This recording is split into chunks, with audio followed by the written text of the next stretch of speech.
Bonjour chers collègues.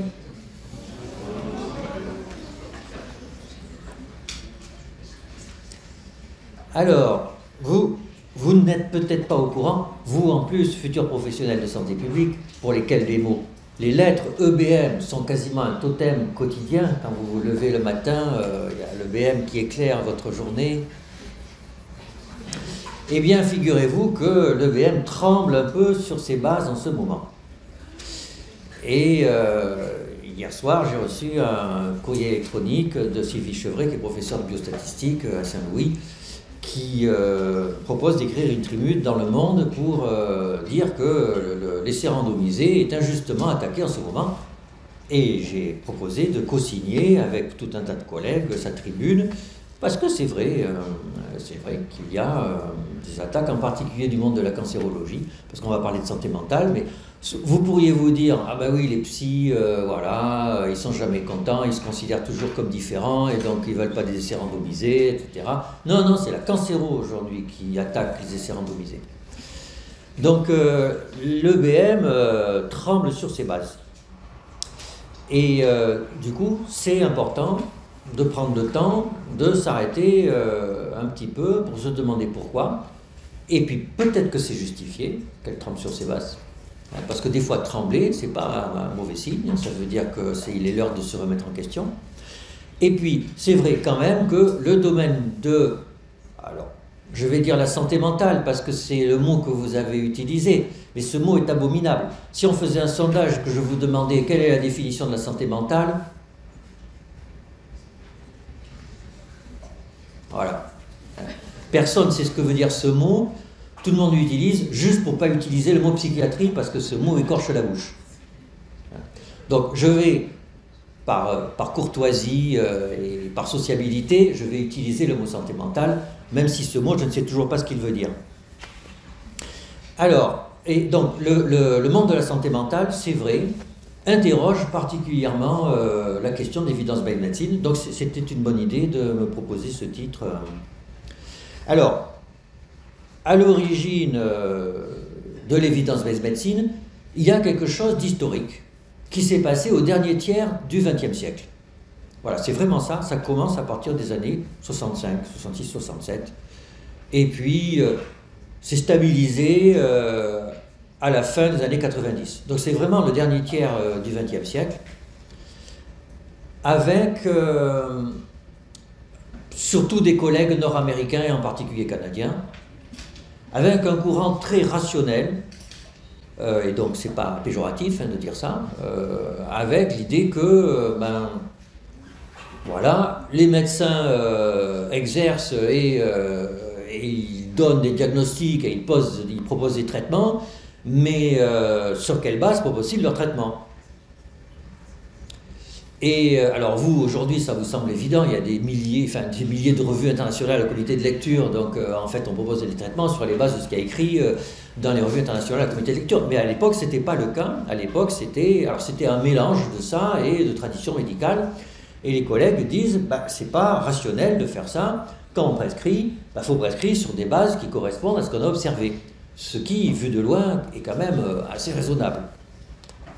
Et donc il y a une réflexion qui se met en place, auprès d'ailleurs de collègues assez jeunes, et ils disent, et ils pensent, donc le mot, vous savez, evidence-based medicine, quand même apparaît en 1990, c'est pas si vieux, 1990, avec les trois cercles que vous connaissez peut-être, tous, les données, le médecin, son expertise, et puis le soignant, ce qui est, je trouve, est toujours d'actualité, sauf que, qu'est-ce qui s'est passé? Eh bien, le médecin a disparu. Il n'y a plus trois cercles dans l'évidence-based medicine. Il y en a un et demi. C'est-à-dire, il y en a un, c'est les données de la littérature. Il y en a un demi, c'est le patient, parce qu'on ne peut pas faire autrement. Et puis, le médecin a disparu. Alors, et c'est une réalité, allez voir à la HAS où est la place de l'expertise du médecin quand il propose un traitement. On est embêté, non? Enfin, de quel droit pouvez-vous dire que vous pensez que ce traitement est bon alors que ça ne correspond à des données, ça ne correspond pas à des données? On est bien d'accord que C'est juste pas raisonnable de faire une chose comme ça. Alors, donc le médecin a disparu. Et donc, vous qui êtes de futurs médecins de santé publique, c'est quand même une vraie question. C'est pourquoi le médecin a-t-il disparu de l'évidence-based médecine? Alors, la première explication, c'est que peut-être que c'était bien qu'il disparaisse.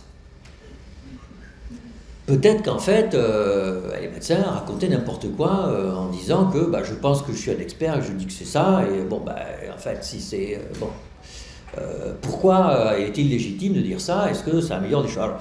Alors peut-être, mais quand même, quand vous avez tous vu des patients, quand vous avez un patient en face de vous, c'est quand même très difficile d'appliquer automatiquement un savoir statistique ou biologique au patient que vous avez en face de vous. Vous êtes obligé de vous adapter. Et il n'y a que vous et lui qui permettez tous les deux de vous adapter à cette situation clinique. Donc la disparition de la place du médecin unique dans la situation thérapeutique est quand même très étrange. C'est complètement contraire à l'exercice pratique et concret de la clinique. Donc c'est pas forcément sur un plan factuel que la disparition du médecin est arrivée. Elle est arrivée à la fois sur un plan symbolique et politique. Symbolique, c'est que, et c'est vrai, imaginez-vous qu'est-ce que c'était qu'un médecin au début du dernier tiers du XXe siècle.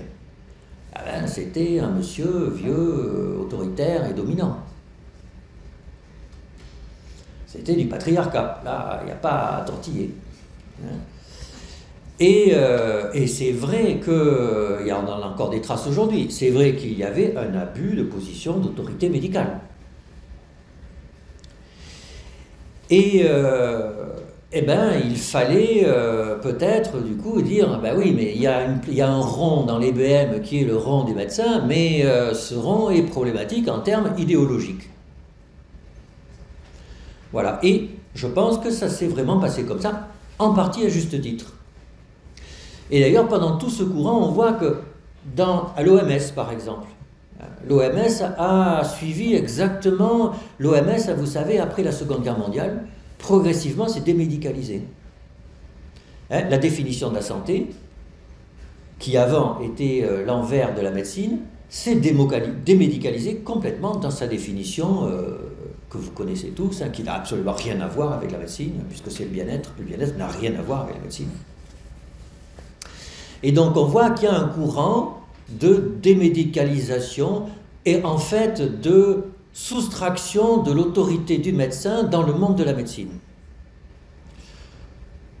Dans un mouvement postmoderne, pour le dire vite. Postmoderne, c'est-à-dire de refus de toutes les formes de domination. Et je ne critique pas, parce qu'il y avait une forme de domination médicale qui dysfonctionnait à l'époque, c'est incontestable.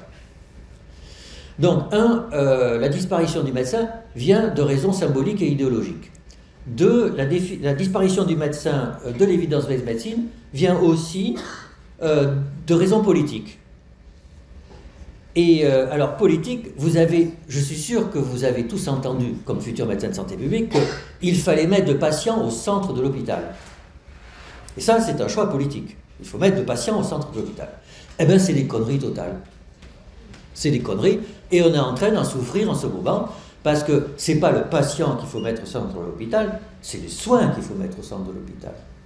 C'est le soin. Il faut mettre les soignants et les soignés ensemble au centre de l'hôpital, parce que si les soignants souffrent, les soignés souffrent. C'est une évidence. Mais vous voyez, le fait de dire il faut mettre le patient au centre de l'hôpital fait qu'on enlève les soignants du centre de l'hôpital. Et ça, c'est un choix politique. Et dans le même genre d'idée, eh bien, oui, le médecin était une référence d'autorité, et ça c'est insupportable politiquement, parce que tout le monde se dispute l'autorité dans nos sociétés. Et donc le médecin, progressivement, au cours de la fin du XXe siècle, est devenu un producteur de soins. Et c'est le cas aujourd'hui. Et d'ailleurs c'est drôle, parce que en fait, on a toujours besoin, c'est horriblement non politiquement correct, mais on a toujours besoin d'un médecin représentant une autorité, bien sûr, et en psychiatrie en particulier, puisqu'on signe les certificats d'internement. Et la société nous le demande, continue à le demander. Dans le genre expression d'autorité, on fait quand même pas mieux. Hein. Je vous boucle parce que vous êtes barge. C'est quand même d'une violence extrême. C'est une prise de position d'autorité. La société a besoin d'une autorité médicale. C'est horrible à dire, mais c'est la réalité. Quand vous avez une douleur thoracique aiguë et que vous dites je veux rentrer chez moi, vous dites écoutez monsieur, vous avez une douleur thoracique aiguë avec un ECG anormal, avec des protéines anormales, vous avez fait un infarctus du myocarde, il faut qu'on vous garde. Il faut qu'on vous garde. Et les gens vous écoutent quand vous dites ça. Et les gens attendent que vous leur disiez ça. Mais vous voyez, aujourd'hui, c'est difficile à faire passer. Et du coup, il y a eu une réaction sociétale qui fait que, de ce fait-là, le médecin a été éjecté du discours de ce qui fait qu'un soin est un soin légitime. Donc le médecin a disparu des 3 rangs de l'évidence-based médecine. Premier point. Alors, deuxième point, dans l'évidence-based médecine, il y a le mot evidence. Et alors là, aussi, je pourrais vous demander quelle est la définition de evidence. Alors, il y a un problème de traduction, on va dire preuve, même si preuve, c'est pas exactement la même chose, mais quelle est la définition d'une preuve? Silence. Une proposition est prouvée quand elle est établie par une méthodologie reconnue et qu'elle entraîne une croyance. Ça calme. Ça calme. C'est-à-dire que, vous voyez, en fait, on a l'impression que derrière l'évidence-based medicine, tout est simple parce qu'il y a des faits et ces faits conduisent à de la vérité. Ça n'est pas vrai. Ça n'est pas vrai. Derrière l'évidence-based medicine, il y a le mot evidence. Derrière le mot evidence, il y a aussi de l'idéologie. C'est-à-dire une méthodologie reconnue à un moment donné, à un endroit donné, qui entraîne une croyance. Et d'ailleurs, pour revenir à la santé mentale, c'est très drôle, il y a des méta-analyses, des randomisées, qui montrent que la psychanalyse est un traitement efficace dans les troubles mentaux complexes. Quand je dis ça à mes collègues professeurs de santé publique, ils ne me croient pas.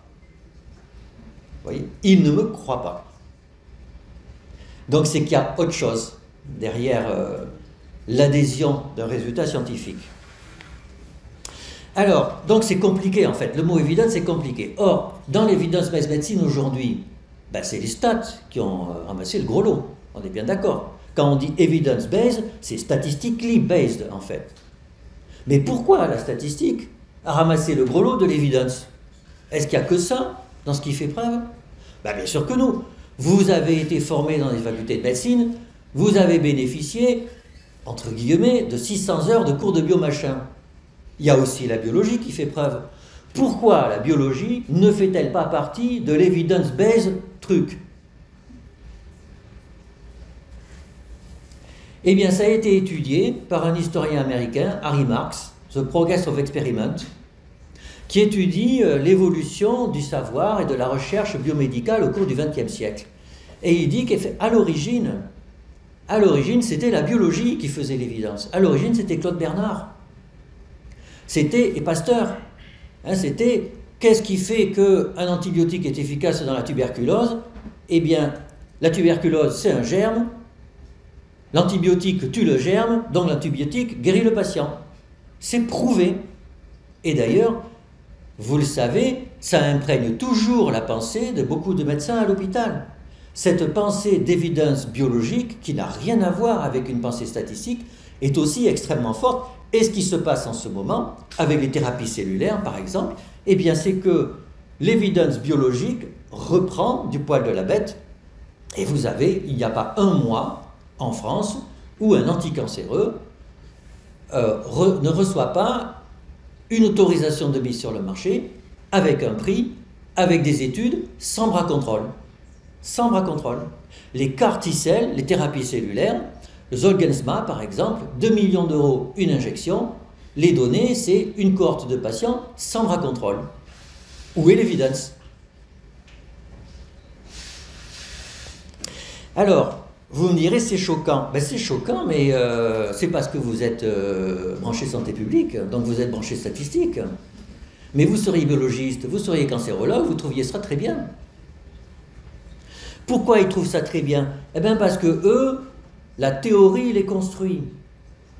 La théorie, c'est quoi? C'est qu'il y a un ensemble de savoirs, d'observations qui sont faits par des scientifiques ou des cliniciens et qui sont structurés en des lois.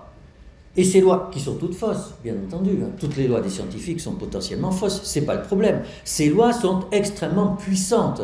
Elles sont économiques et puissantes en termes matériels, c'est-à-dire elles permettent de fabriquer des médicaments, et en termes conceptuels, elles permettent de simplifier drastiquement la réalité et de se représenter ce qui se passe à l'intérieur d'un patient. Et ça, c'est d'une puissance extraordinaire. Alors, en santé mentale, est-ce qu'on en est comme en cancéro? Ou en cancéro, la théorie aujourd'hui devient au moins aussi puissante que les statistiques, hein, alors que la cancérologie a été à la base de l'avènement des essais thérapeutiques, historiquement. Et ça, c'est une vraie révolution. Alors vous me direz, ben, en santé mentale, il y a les neurosciences. Alors oui, bien sûr, les neurosciences sont une théorie de fonctionnement du cerveau, et la santé mentale a quand même à voir avec le cerveau.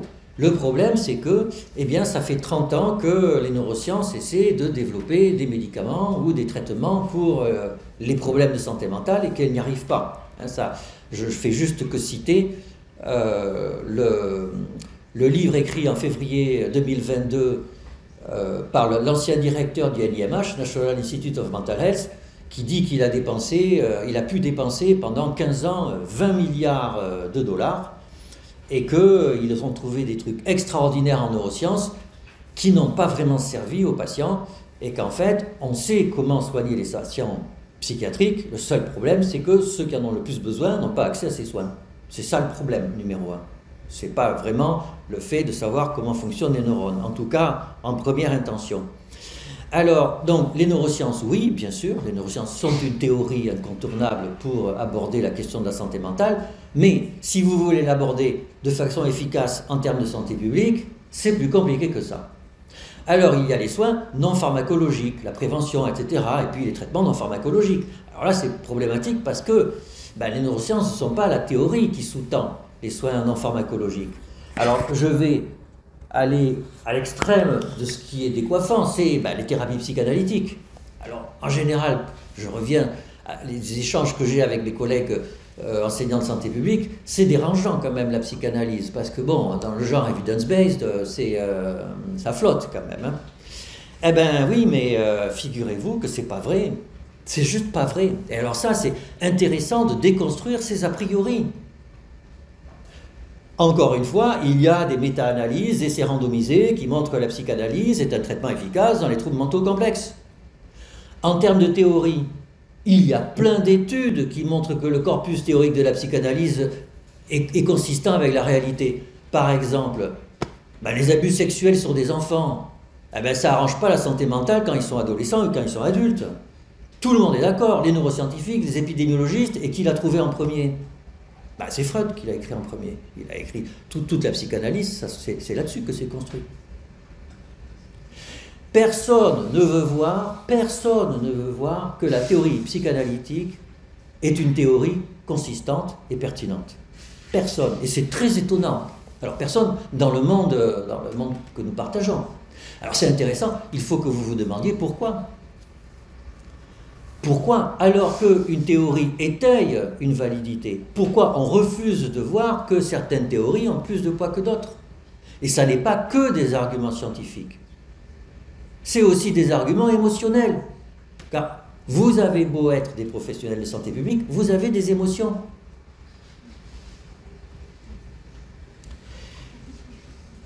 Eh bien oui, alors la psychanalyse s'intéresse à la sexualité. Oui, figurez-vous que la sexualité, c'est toujours tabou en 2023. Eh bien oui. Là, il y a un poster sur la pornographie. Eh bien oui, effectivement, vous le savez, 50-70% des gens regardent de la pornographie tous les jours, y compris des centres amphithéâtres. Et est-ce que vous en parlez tranquillement à table, à Santé publique France ou à la HAS? Pas trop. Hein. Si on n'en parle pas à table, c'est que c'est tabou. Oui, c'est la réalité. Et donc une théorie qui dit des choses qui décoiffent sur la sexualité, ça dérange. Et comme elle dérange, on la met à l'écart. Ça n'est pas scientifique, ça n'est pas rationnel d'agir comme ça. Il faut regarder les choses comme elles sont. Et il faut accepter de prendre le recul par rapport à ce que disent ces choses. Alors après, l'evidence-based medicine, evidence, c'est une évidence statistique. Donc on l'a vu, par exemple, j'ai fait partie de la commission de transparence, vous voyez tout ce que c'est puisque vous êtes professionnel de santé publique, hein, c'est ça qui décide du remboursement et vaguement du niveau de prix des médicaments. Pendant 6 ans, il y avait une doctrine non écrite qui était que le mécanisme d'action de médicaments ne rentre pas en ligne de compte pour son remboursement. C'est faux. C'est ça qui est drôle. Hein. C'est-à-dire que c'était le culte de l'évidence-based medicine. Eh bien, c'était faux. C'était faux et je l'ai vu à plusieurs reprises. C'est-à-dire quand vous aviez un nouveau médicament qui arrivait et qu'il n'y avait pas de mécanisme d'action, alors dire mais c'est pas possible, il n'y a pas de mécanisme d'action, donc on ne peut pas accepter. Et un exemple concret, c'était l'Acomplia. Vous savez, c'est un médicament qui a fait un four. C'était un inhibiteur des récepteurs aux cannabinoïdes pour faire maigrir les gens. Vous voyez la logique pharmacologique. Hein. Et alors bien sûr, ça a été arrêté parce que les gens faisaient des tentatives de suicide. Vous voyez la logique aussi. Et, mais, en fait, ça faisait baisser l'hémoglobine glyquée, et donc la firme prétendait que c'était un anti-diabétique. Et là, c'était très intéressant, c'est qu'il y a eu une discussion, et ils ont dit non, vous ne pouvez pas dire que c'est un anti-diabétique, parce que votre mécanisme d'action n'agit pas explicitement sur le diabète. Alors qu'en fait, il faisait diminuer l'hémoglobine glyquée. Vous voyez? C'est-à-dire, on dit que c'est factuel, on dit que c'est evidence-based, mais oui, mais quand même, on a besoin de mécanismes d'action pour dire que c'est quand même un médicament qui fait ça. Hein? Donc, pourquoi la stat? Alors, pourquoi il n'y a que la stat dans l'evidence-based, alors qu'il n'y a pas que la stat, bien évidemment?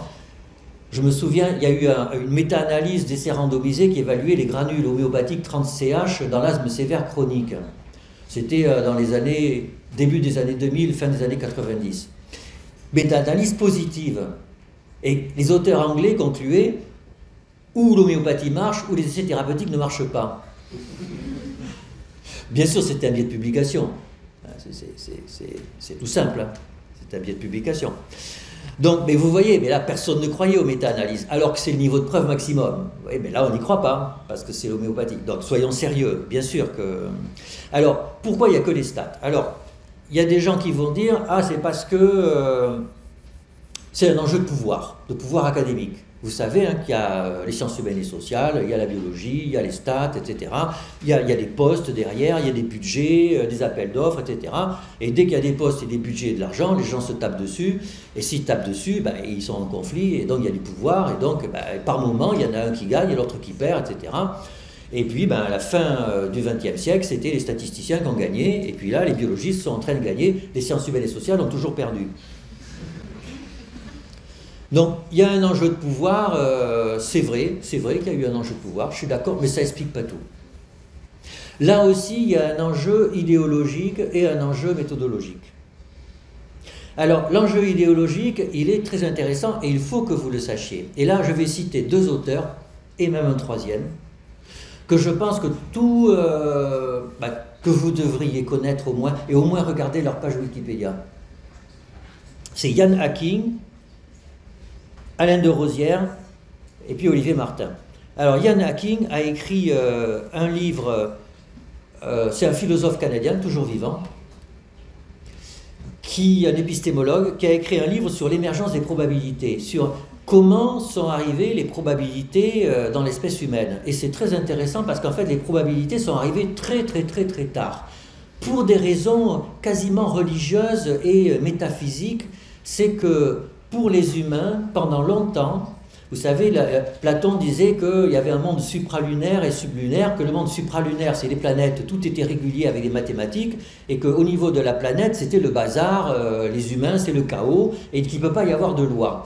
Et que du coup, mettre des lois probabilistes sur ce qui se passait au niveau des humains, c'était un scandale métaphysique, c'était pas acceptable. Donc il dit que du coup, ça a été un frein, alors que les mathématiques étaient très développées, à faire que le calcul des probabilités surgisse dans le monde académique. Et vous ne savez peut-être pas qu'est-ce qui a poussé l'émergence d'une discipline qui est le calcul des probabilités, c'est le jeu d'argent. Parce que depuis tout le temps, les gens jouent au jeu d'argent et qui veulent gagner. Et donc, c'est ça qui a fait qu'au début, ils se sont demandé, mais finalement, et d'ailleurs, il y en a beaucoup qui jouent, enfin, je suis sûr qu'il y en a qui jouent au poker parmi vous, ben, quand on est joueur de poker, on doit connaître le calcul des probabilités, c'est juste évident. C'est juste évident. Et alors, ça, si je vous le dis, c'est pas anodin, c'est que si les probabilités ont été associées dès le début au jeu d'argent, eh bien ça veut dire que les probabilités, de façon quasiment ontologique, sont associées à une pensée utilitariste et productiviste. C'est-à-dire que je vais calculer mes probabilités d'avoir un gain. Et en santé publique, on fait un peu ça. Alors, pour le meilleur, je veux avoir un gain en termes de santé. Mais vous voyez, la façon dont on le formule, c'est une formulation utilitariste. Or, l'utilitarisme est un point de vue moral qui se discute. Alors, je ne dis pas que c'est mal, mais je dis qu'il se discute. En tout cas, il est discuté. Il n'y a pas que ça. Alors, Desrosières, il dit, lui... alors, Desrosières, c'est intéressant, c'était un statisticien de l'INSEE, il est mort il n'y a pas longtemps. Donc, c'est un statisticien, pas un probabiliste. Et vous connaissez l'origine étymologique de statistique, hein. C'est la science des États. C'est-à-dire qu'en fait, c'est quand les États au sens de la France, se sont appropriés les probabilités pour calculer comment était leur population. Si elle croissait, elle décroissait, qui gagnait de l'argent, qui n'en gagnait pas, etc. Et donc, dans l'ADN de la statistique, il y a le gouvernement des populations. Et ça depuis son début. Et aussi, à partir de la fin du XXe siècle, eh ben, avec les statistiques, il y a eu le développement de ce qu'on appelle aussi le benchmarking. Et c'est ce que dit Desrosières. C'est-à-dire que, eh ben, on va mesurer les populations, on va mesurer celles qui marchent le mieux, et on va leur dire, ah ben vous marchez mieux que vous. Et entre nous, que fait la caisse d'assurance maladie en ce moment avec les médecins? Vous marchez mieux que vous. Vous faites plus d'HbA1c, vous faites plus d'examens du fond de l'œil pour les diabétiques, etc., etc. Alors vous me direz, bah oui, mais c'est bien. Oui, c'est bien sûr. Par certains aspects, c'est bien. Par d'autres aspects, c'est terriblement néolibéral. Alors j'ai dit un gros mot. J'ai dit un gros mot qui est une tarte à la crème. Dès qu'on dit que quelque chose est mal, on dit que c'est néolibéral. Je déclare mes conflits d'intérêts. Je ne suis pas pour la France Insoumise, ni pour la NUPES et tout ça. Mais quand même, c'est un peu vrai. C'est un peu vrai. Tout ce qui est l'idéologie, benchmarking, etc., classement, relève un peu d'une pensée néolibérale. Alors, c'est peut-être pas grave, mais il faut le savoir. Il faut le savoir, il faut être lucide par rapport à ce qu'on vous propose. Alors, il y a aussi, ça c'était les statistiques, il y a un enjeu idéologique. Les statistiques, il y a un enjeu méthodologique, parce que pourquoi ont été utilisées les statistiques dès le début en médecine? Pour étudier l'efficacité des médicaments. Or, le médicament est un produit industriel.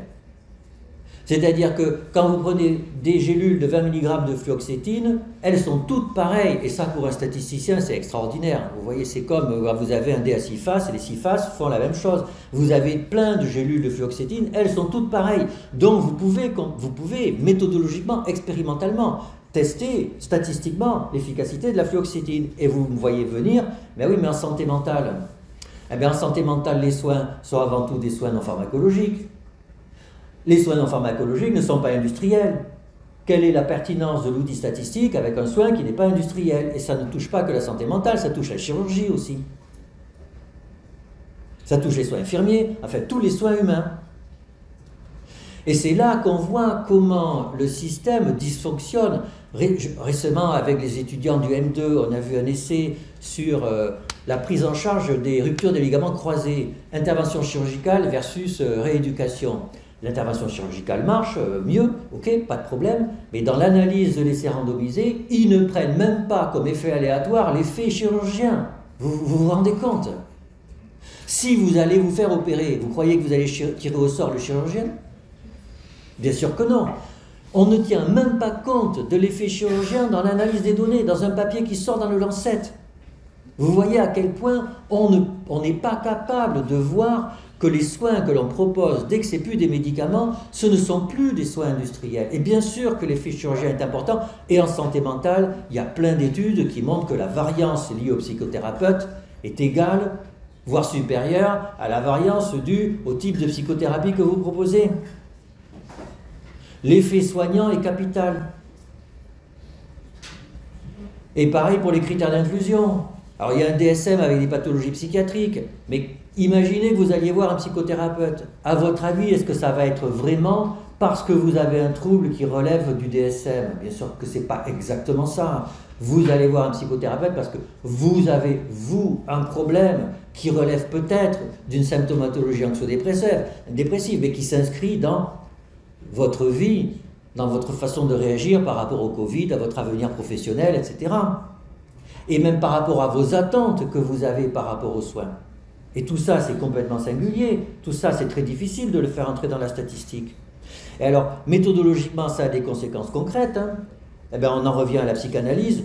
Et j'utilise la psychanalyse parce que ça marche bien et puis parce que c'est un peu provocateur. Mais la psychanalyse, tout le monde savait que c'était efficace depuis longtemps. Il suffit d'avoir 10, 15 patients qui sont en thérapie psychanalytique. Ça fait quelque chose. Pas forcément du bien, mais ça fait quelque chose. C'est juste une évidence. C'est une évidence. Et vous voyez, c'est drôle, alors que tout le monde le savait. Si vous voulez, c'est comme le Lasix dans un œdème aigu du poumon. Vous le donnez, ça fait quelque chose. Ça se voit. Voilà. La psychanalyse, c'est pareil. Ça se voit que ça fait quelque chose. Et tout le monde se demandait, ah oui, mais il faut le prouver. Donc, vous voyez un peu le manque de recul qu'il y a par rapport à la vraie question qu'on se pose. Parce que la question, au niveau de l'effet de la psychanalyse, c'est pas du tout est-ce que ça fait quelque chose ou pas, mieux qu'un placebo. Ça n'a rien à voir. C'est quels sont les psychanalystes qui sont vraiment efficaces alors qu'il y en a plein qui ne le sont pas. C'est ça la vraie question. Comment ils ont été formés? Quels sont les sujets, même pas les patients, quels sont les sujets et les plaintes pour lesquels c'est le plus efficace?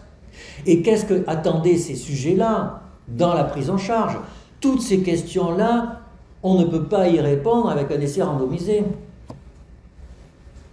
Bon, alors maintenant que j'ai déconstruit dans les 2 minutes qui restent, je reconstruis. Donc, evidence-based medicine dans la santé mentale. Ben oui, enfin, évaluer. Alors, bien sûr, évaluer, la réponse est oui. Enfin, on ne peut pas proposer un soin qui n'est pas évalué. C'est juste la réalité. Donc, la question n'est pas est-ce qu'il faut évaluer ou pas. La question est comment il faut évaluer. C'est juste ça. Et là, c'est là que vous devez arrêter, vous devez suspendre, dans la mesure du possible, votre conditionnement de professionnels médecins et de professionnels de santé publique pour vous dire, bon, alors, en fait, ça s'évalue comment? Est-ce que déjà, décrire le soin, comment les soignants ont été formés, est-ce que c'est déjà pas le début du commencement de quelque chose de très important? Est-ce que faire une étude qualitative pour savoir ce que vivent les patients dans le soin, c'est pas important? De ce que vivent les soignants dans le soin, c'est pas important. Vous voyez, mais déjà ça coûte rien. Ça coûte rien et c'est extraordinairement important. Et puis après, si vous voulez être légitime sociologiquement, faites comme les psychanalystes, ils s'en foutaient de faire des essais randomisés. Ils ont dû le faire pour continuer à que les patients viennent les voir parce que c'était comme ça, c'était une règle sociologique. Donc ils ont fait des essais randomisés. Et c'est ce que je dis à beaucoup de collègues. Récemment, les thérapie d'activation de la conscience, les collègues me disent on voudrait s'évaluer, on voudrait faire un essai. Je dis, ça dépend. Si tu veux vraiment t'évaluer, ne fais pas d'essai. Si tu veux t'évaluer pour être légitime par rapport à la société, tu fais un essai. Ça dépend de la question que tu te poses. Et c'est pas grave. On vit dans une société avec ses règles, il faut les suivre. Mais il faut savoir pourquoi on les fait méthodologiquement et scientifiquement. Donc comment évaluer? Qu'est-ce qu'une évidence? Et sortir de vos dogmes, parce que c'est tellement facile d'avoir des dogmes. Eh bien, bon courage pour votre avenir, on compte sur vous.